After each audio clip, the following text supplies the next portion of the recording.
أعوذ بالله من الشيطان الرجيم. بسم الله الرحمن الرحيم. رب اشرح لي صدري ويسر لي أمري واحلل عقدة من لساني يفقهوا قولي. رب يسر ولا تعسر وتمم بالخير. اللهم لا سهل إلا ما جعلته سهلا وأنت تجعل الحزن إذا شئت سهلا. اللهم انفعنا بما علمتنا وعلمنا ما ينفعنا وزدنا علما. آمین یا رب العالمین. آج ہم انشاءاللہ اللہ کے خاص فضل و کرم سے، اس کی خاص رحمت اور توفیق سے ہم سورۃ الصاد کی آیت نمبر 65 سے آنورڈ اپنا سبق دیکھیں گے اور کچھ آیات کو سمجھنے کی کوشش کریں گے۔ سب سے پہلے ہم اسی کی حمد اور اسی کا شکر اور اسی کی تعریف کرتے ہیں جس نے ہمیں یہ وقت اور یہ مہلت عطا فرمائی، جس نے ہمیں یہ رزق اور سہولیات اور بے شمار انعامات اور فضل و کرم ہمارے اوپر کیا، اور خاص کر جس نے ہمارے دلوں میں یہ ڈالا کہ ہم اس بابرکت کلام کو سمجھنے کی کوشش کریں۔ اللہ تعالیٰ سے دعا ہے کہ اس کوشش میں ہمیں استقامت نصیب فرمائے، اس کے ذریعے سے اللہ تعالیٰ ہمیں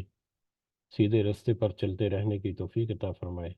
اپنی اور اپنے ساتھیوں کی اصلاح کرنے کی توفیق عطا فرمائے، اور دنیا کے ساتھ ساتھ خاص کر آخرت کی کامیابی اور آخرت کی بھلائی اور فلاح وہ ہمارے سامنے حال رکھے۔ آمین یا رب العالمین۔ اس سے پہلے کل کے سبق میں ہم نے جو آیات دیکھی تھی،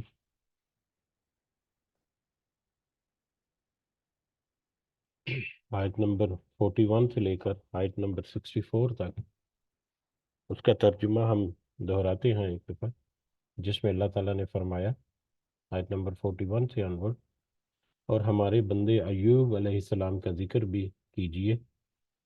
کہ جب کہ اس نے اپنے رب کو پکارا کہ مجھے شیطان نے رنج اور دکھ پہنچایا ہے، اس اپنا پاؤں مار یا اپنا پاؤں مارو، یہ نہانے کا ٹھنڈا اور پینے کا پانی ہے، اور ہم نے اسے اس کا پورا کنبہ عطا فرمایا، بلکہ اتنا ہی اور بھی دیا،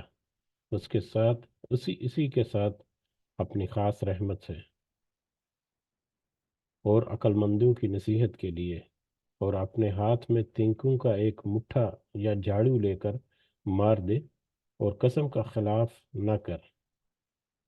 سچ تو یہ ہے کہ ہم نے اسے بڑا صابر بندہ پایا، وہ بڑا نیک بندہ تھا اور بڑی ہی رغبت رکھنے والا تھا۔ ہمارے بندوں ابراہیم، اسحاق اور یعقوب علیہ السلام کا بھی لوگوں سے ذکر کرو، جو ہاتھوں اور آنکھوں والے تھے، ہم نے انہیں ایک خاص بات یعنی آخرت کی یاد کے ساتھ محسوس کر دیا تھا۔ یہ سب ہمارے نزدیک برگزیدہ اور بہترین لوگ تھے۔ اسماعیل، یسع اور ذوالکفل علیہ السلام کا بھی ذکر کر دیجئے کہ یہ بھی بہترین لوگ تھے۔ یہ نصیحت ہے اور یقین مانو کہ پرہیزگاروں کی بڑی اچھی جگہ ہے،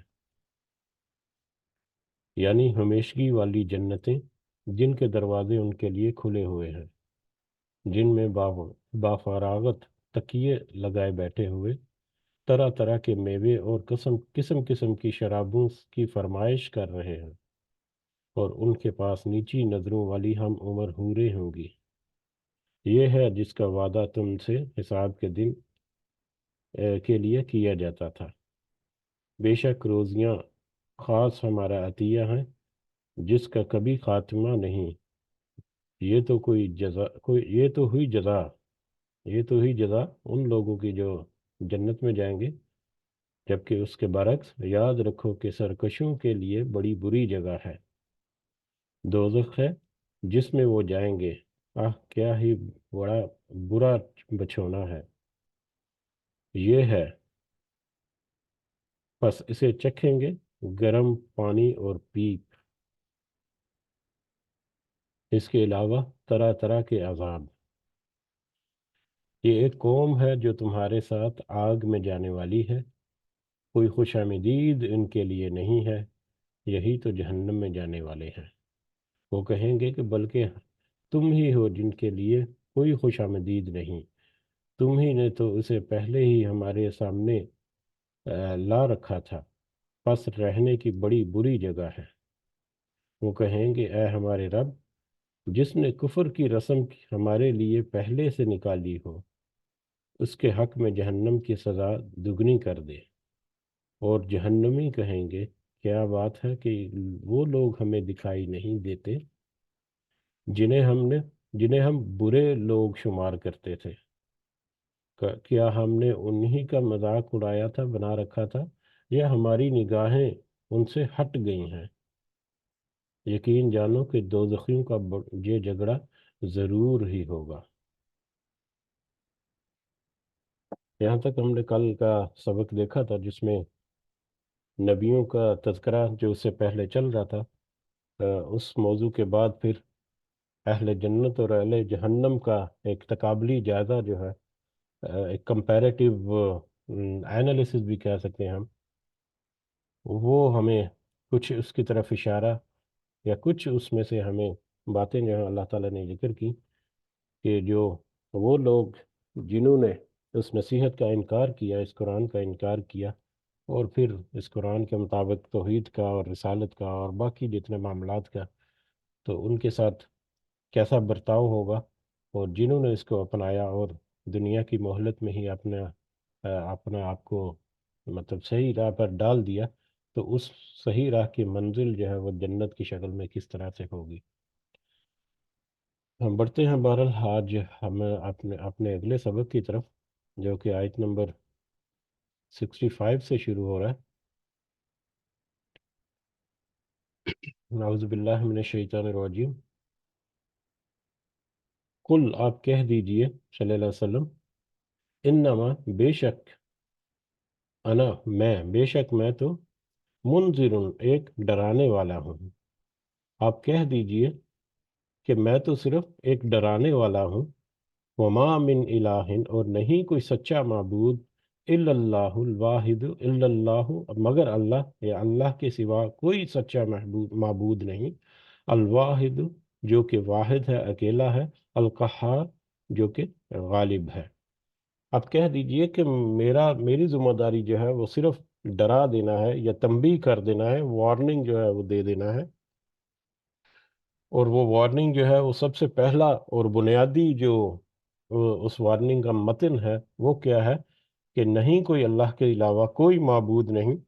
اور وہی ایک ہے، یا اور وہی غالب ہے، یا اللہ جو کہ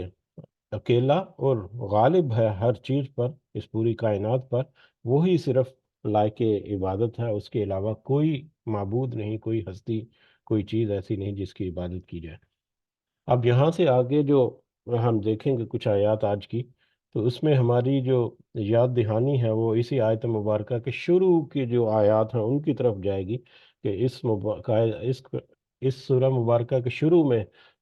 اس باحکمت قرآن کی قسم کھا کر اللہ تعالیٰ نے کہا، سے شروع ہوا کہ وہ مشرک لوگ جنہوں نے اس کا انکار کیا وہ بہت ہی برے اور گھاٹے میں ہیں، اور انہوں نے کس طرح سے انکار کیا، نبی کریم صلی اللہ علیہ وسلم کو ساحر اور شاعر وغیرہ کہہ کر اور مجنون وغیرہ کہہ کر، اور وہاں پر ایک مکالمہ ہوا بڑے کچھ سرداروں کا نبی کریم صلی اللہ علیہ وسلم کے ساتھ، غالباً حضرت ابو طالب ابو طالب ہیں جو نبی کریم صلی اللہ علیہ وسلم کے چچا تھے، جن کی حفاظت میں رہے وہ ایک لمبے عرصے تک، تو ان کی موجودگی میں، یا ان کے کہہ لیں کہ ان کے سامنے مشرکین مکہ کے ایک جو سرداروں کا گروہ 25 کے قریب اور نبی کریم صلی اللہ علیہ وسلم کے درمیان ایک مکالمہ ہوا، جس میں انہوں نے ایک درمیانی راستہ جو ہے وہ پیش کیا مشرکین نے، کہ تم یہ محمد صلی اللہ علیہ وسلم ان سے کہہ دیجئے کہ وہ ہماری معبودوں کو برا بلا مت کہیں، ہمیں اپنے معاملے میں لگا رہنے دیں، نہ ہی ہمارے لوگوں کو اس سے ہٹائیں، ان کو خود اپنے جس بھی خدا کی عبادت کرنی ہے جیسے بھی کرنی ہے تو۔ اور پھر انہوں نے کہا کہ اس نے تو سارے معبودوں کو پھر مطلب